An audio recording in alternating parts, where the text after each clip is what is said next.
अध्यक्षता में उपस्थित राष्ट्रीय जनता दल के प्रदेश अध्यक्ष आदरणीय नेता बाबू, राष्ट्रीय उपाध्यक्ष शिवानंद तिवारी जी, प्रदेश अध्यक्ष उदय नारायण चौधरी जी,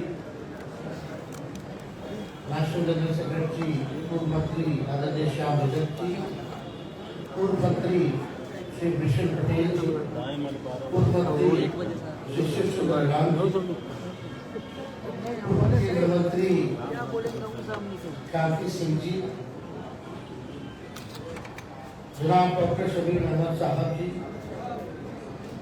और हमारे अतिथि वर्षा से आए श्री एस.एन. साहू जी,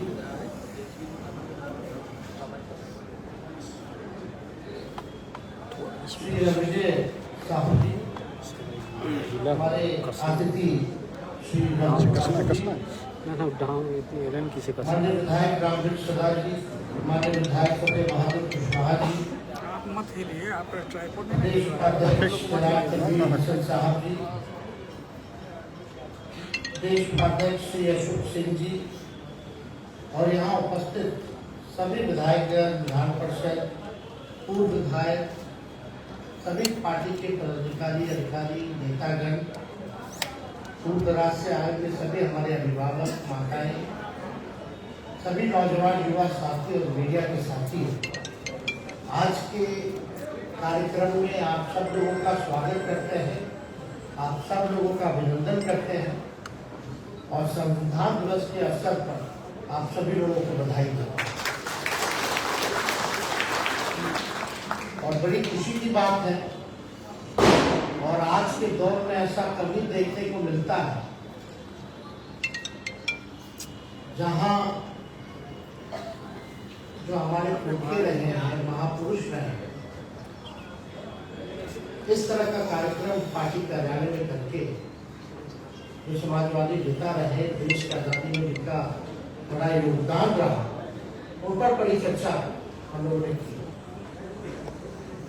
तो एक अच्छा परंपरा की शुरुआत पार्टी द्वारा जो है की जा रही है और हमारा मानना है कि आज के जो नौजवान हैं, जो नई पीढ़ी है, अपने पुरखों के बारे में जानना चाहिए, पढ़ना चाहिए और तभी जाकर के जो है नई पीढ़ी को समाजवादी, सेक्युलरिज्म जो हमारी विचारधारा है इसमें जानकारी प्राप्त होगी और काफी विचारधारा जानने से, पहचानने से लोगों को बल मिलता है, वैचारिक रूप से बहुत फायदा हो। तो आज के दौर में जो दौर है जहां राजनीति हिंदू, मुसलमान, मंदिर, मस्जिद के नाम पे की जा रही है, नफरत की राजनीति की जा रही है, समाज में जहर बोने का काम किया जा रहा है, वहां लोगों को हकीकत भी पता होनी चाहिए। पूर्व में शिवानंद तिवारी जी बता रहे थे यूसुफ मेहर अली साहब जी का जो नारा था कितना हिट, क्विट इंडिया हो, अंग्रेजों भारत छोड़ो का हो, साइमन गो बैक का हो, लगातार जो उन्होंने संघर्ष किया, देश की आजादी में उनकी बड़ी भूमिका रही, लेकिन आजकल कोई इस बारे में बात नहीं करेगा। और भी ऐसे नारे हैं, इनकलाब जैसा नारा है जो उस कम्युनिटी के लोगों पर जो आज टारगेट किया जा रहा है, इतना बड़ा आजादी में योगदान था, उसको छुपाया जा रहा है। इतिहास को बदलने की प्रयास में ये बैठी हुई मौजूदा सरकार केंद्र में पूरे इतिहास को मिटाना चाहते हैं। आज हम लोगों को खुशी है कि इससे पहले परिचर्चा अम्बेडकर पे परिचर्चा हुई और वो काफी सफल हुआ और उसको हम लोगों ने विस्तार करते हुए हर पंचायत तक हम लोगों ने परिचर्चा अम्बेडकर जी पर करने का काम किया। और साथ ही अभी कुछ दिन पहले ही युवा राजद द्वारा आयोजित ग्राम चौपाल का समापन भी है और ये भी सुनने में आया है कि काफी बढ़िया युवा राष्ट्र नेता रत्न जो है ये कार्यक्रम सफल रहा।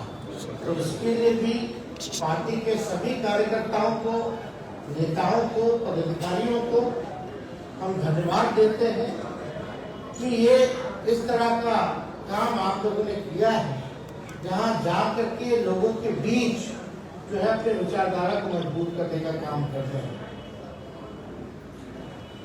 हम आप लोगों के बीच यहाँ आए हैं, हालांकि इसके बाद दरभंगा में यूनियन समाज का कार्यक्रम है, वहां भी हमको जाना है, लेकिन एक महत्वपूर्ण है कार्यक्रम और हम सब लोगों का मानना है कि सभी के साथ जो है न्याय हो, सबका जो है विकास हो। और हमारी जो महागठबंधन की सरकार है, तो नीतीश कुमार जी के नेतृत्व में बनी है और आदरणीय राष्ट्र अध्यक्ष लालू प्रसाद जी का आशीर्वाद है और लगातार हम लोग उन कमजोर तत्वों के लिए काम कर रहे हैं जो बैक बेंचर, जो समाज के अंतिम पैदान पर खड़ा समाज, जो व्यक्ति, हम लोग चाहते हैं कि विकास जो है उन तक पहुंचे, लाभ जो हो सरकारी योजनाओं का उन तक पहुंचे। आज भी मेरा मानना है देश का अगर सबसे बड़ा अगर कोई दुश्मन है तो वो बेरोजगारी है और गरीबी है। और इसी को देखते हुए हम सब महागठबंधन की सरकार इस दिशा में काम कर रहे हैं। और जो बिहार सरकार ने जो ऐतिहासिक निर्णय लिए हैं, जो काम किया है, वो देश को दिशा दिखाने का काम, जो हम लोगों की मांग है, जो हम लोगों का संघर्ष रहा कि भाई जाति जनगणना जो है वो होनी चाहिए, ताकि रियल पिक्चर जो है, एक साइंटिफिक डेटा जो है उपलब्ध हो अपने आबादी का, अपने प्रदेश की आबादी का, अपने देश की आबादी का, ताकि पता चल पाए भाई ये ढेला धोने वाले कौन है, भीख मांगने वाले कौन है, कौन लोग जो है भूमिहीन है, कौन लोग जो है गरीबी रेखा के अंतर्गत आते हैं, कौन लोग नाला साफ करते हैं, आखिर इनका पहचान किया जाए और पहचान करके इनको आर्थिक न्याय हम लोग दिलाने का काम करें और मुख्य धारा में लाने का काम। तो हमारी सरकार सामाजिक न्याय के साथ साथ आर्थिक न्याय देने वाली सरकार, और हम लोग तो प्रधानमंत्री जी से कह नहीं है। जब हम विपक्ष के नेता थे, हमने मांग रखी थी, जब पार्लियामेंट में भारत सरकार ने मना कर दिया कि सवाल पूछने पे खास सेंसस को लेकर के, तो हम लोग बेचैन थे, तो हमने यही विधानसभा में प्रस्ताव रखा था कि भाई चलिए सब पार्टी के लोग चलते, क्योंकि बिहार विधानसभा और बिहार विधान परिषद से दोनों बार जो है ये पारित हो गया था कि जाति जनगणना जो है कराना चाहिए, लेकिन कुछ हुआ नहीं। प्रस्ताव हमने रखा था जब पार्लियामेंट में मना हुआ, तो चलिए सब और पार्टी प्रधानमंत्री जी से मिलते हैं और अपनी बात को रखते हैं। हम लोग मिले, मुख्यमंत्री जी के नेतृत्व में गए, लेकिन कुछ हुआ नहीं, मना कर दिया है। तो उसके बाद भी पार्लियामेंट में एक सवाल आया तो उस पर भी जो है मना कर दिया। फिर हमारा दूसरा प्रस्ताव था विधानसभा में कि भाई इसका अगर केंद्र सरकार नहीं कराती है तो राज्य सरकार अपने ही राज्य में अपने बलबूते वो कराने का काम करे। और आज खुशी है कि 1 साल हुआ है सरकार को और इस काम को हम लोगों ने संपन्न कर दिया। बिहार पूरे देश में एक ऐसा राज्य है जहां अपनी आबादी का साइंटिफिक आंकड़ा है, अब 94 लाख परिवार जो है गरीब है। और शुरू से कहते रहे कि गरीबी हर जात में, चाहे पिछड़ा समाज हो, पिछड़ा हो, दलित हो, आदिवासी हो या स्वर्ण जाति के लोग हो, और डेटा जब आया तो गरीबी जो है हर किसी में देखने को मिला कि हर जात में लोग जो है गरीब। अब हम लोग जो है चिन्हित किए, अब आबादी बढ़ी है तो आबादी के हिसाब से लोगों का हक और अधिकार भी मिलना चाहिए। तो सरकार ने फैसला किया कि भाई आरक्षण की जो सीमा है उसको हम लोग बढ़ाएं।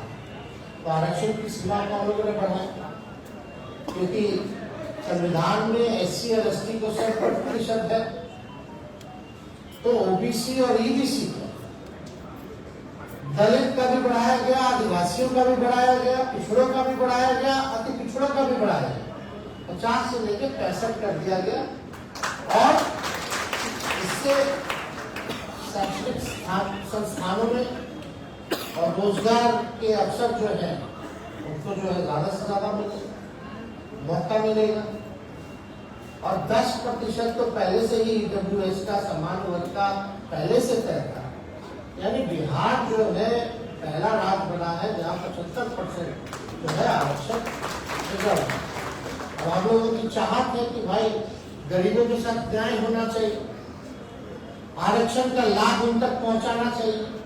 ये भारत सरकार को जब हम लोग जाति आधारित गणना करा रहे थे, कास्ट के सर्वे का, कोर्ट कचहरी में अपने लोगों को खड़ा करके रुकवाना चाहता था लोग, तो हम लोग नहीं चाहते कि भाई जो आरक्षण की सीमाएं जो बढ़ाई गई है उसमें कम से कम जो है ये सुरक्षित रहे, इसके साथ छेड़छाड़ ना हो।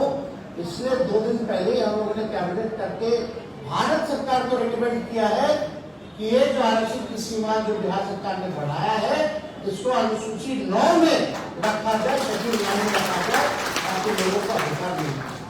अब तो करना उन लोगों को, अब तो ऐसा माहौल बना है कि हर राज्य, हर प्रदेश जो है जातीय जनगणना के बारे में बात कर रहा है। जो कांग्रेस पार्टी पहले कभी भी जातीय जनगणना के बारे में बात नहीं करती थी, आज उनके नेता भी, राहुल गांधी जी भी हर चुनाव में जाकर के उनको बोलना पड़ रहा है कि जातीय जनगणना अगर उनकी सरकार आएगी तो कराएगी। कई रीजनल पार्टी, अभी आंध्रा में हो तो कई रीजनल पार्टी जो है अभी ऐलान कर दी और ये पूरे देश भर में ये मांग उठी। तो कुछ लोग जो बैठे हैं सत्ता में उनको तो ये बात हजम नहीं। दूसरा ऐतिहासिक काम ये हुआ हमारी सरकार ने करने का काम किया कि कोई एक राज्य बता दीजिए जिस राज्य में एक साथ लाखों के तादाद में नियुक्ति पत्र बांटा जा रहा है। आप समझ जाइए कि जो पिछला केवल एक विभाग का एक दिन में 1,22,000 नियुक्ति पत्र आता है। उससे पहले होम मिनिस्टर का था तो सिपाही लोगों को 10,000 हम लोग बांटे थे, अब उसका भी 70,000 कर दिया गया। और उससे पहले नियुक्ति पत्र लगभग 50,000 बांटा गया, जो हम लोग घूम घूम के बांटे। हम लोग जब घूम घूम के बांट रहे हैं नियुक्ति पत्र तो सोचिए यहाँ लाखों में नौकरी मिल रही है, जिसकी आबादी 13-14 करोड़ है जिस राज्य की, और जिसके प्रधानमंत्री देश के समझ रहिए कि कितना आबादी है, और वो मात्र 50,000 खाली दिखावटी, बनावटी और मिलावटी नियुक्ति पत्र बांटने का नाम है। देखा यानी बिहार जो काम कर रहा है देश वही चाहता है कि ऐसा काम हर राज्य में हो।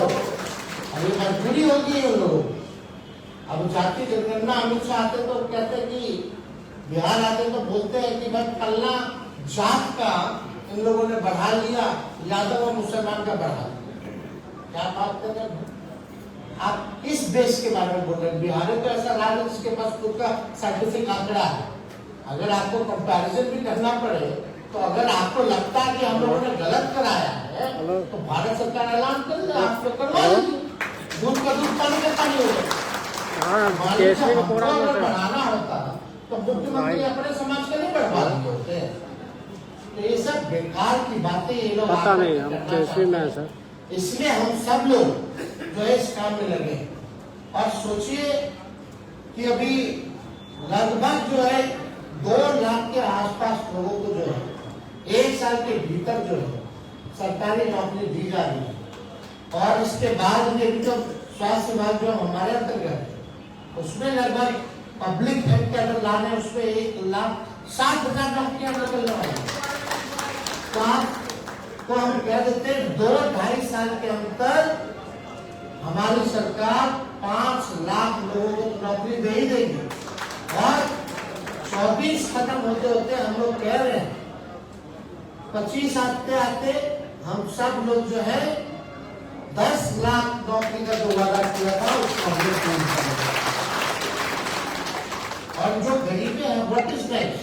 अब आंकड़े हमारे पास आ गए तो हमको योजना बना।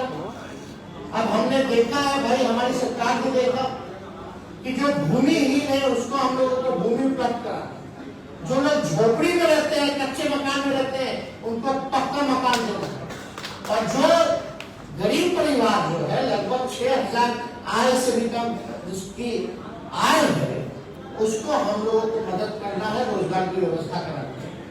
तो ऐसे परिवारों को, गरीब परिवारों को हमारी सरकार 2 लाख का जो है सहायता देने का काम करेगा, और जमीन भूमि खरीदने के लिए 1 लाख रुपए, और पक्का मकान बनाने के लिए ताकि पक्का उनका कमरा बन जाए, मकान बन जाए, उसके लिए 1,20,000 रुपए उन परिवारों को हम लोग देने का काम।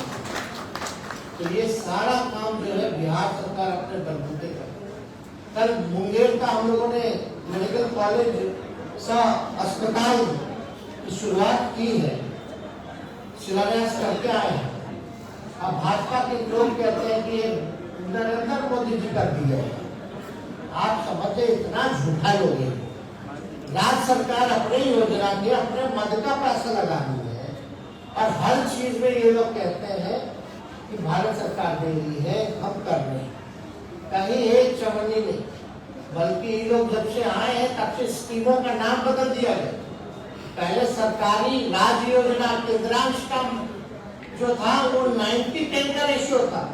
अब ये लोग आ गए हैं, पहले राजीव गांधी उदित योजना का नाम बदल के दीन दयाल उपाध्याय नाम कर दिया, और उसमें 50-50% डाल दिया। तो जो बिहार जो कमजोर राज्य है उनकी यही मांग, जो केंद्रीय योजना है उसमें कम से कम 90-10 का अनुपात जो है, रेशियो जो है वो होना चाहिए, नहीं तो सहयोग मांगा। लेकिन उसके लिए भी जो है लोगों ने जो है मना करने का काम किया केंद्र।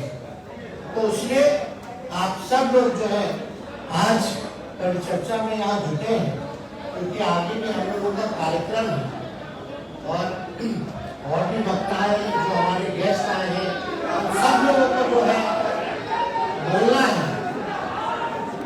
तो हम आप सब लोगों से आग्रह करेंगे कि सबों के बातों को आप लोग समझिए, सीखिए, और आगे और जाकर के लोगों को सिखाने का काम कीजिए, और वैचारिक रूप से लैस होने का काम कीजिए। तो इसलिए आप सब लोगों को तहे दिल से हम धन्यवाद करते हैं, आए अतिथियों को हम बधाई देते हैं। यहाँ आए आप सब लोग, और सभी पार्टी के हमारे नेता, कार्यकर्ता, पदाधिकारियों को भी धन्यवाद देते हैं कि इस तरह का माहौल जो है, अम्बेडकर परिचर्चा हो रही है, आज यूसुफ जी पे परिचर्चा हो रही है, तो एक बहुत ही अच्छा काम हो रहा है। आज के दिन में हमको कोई और पॉलिटिकल पार्टी ऐसे महापुरुषों को याद भी करती होगी। तो इसलिए आप सब लोगों का हम तहे दिल से धन्यवाद करके अपनी बातों को विराम देते हैं। जय हिंद, जय बिहार।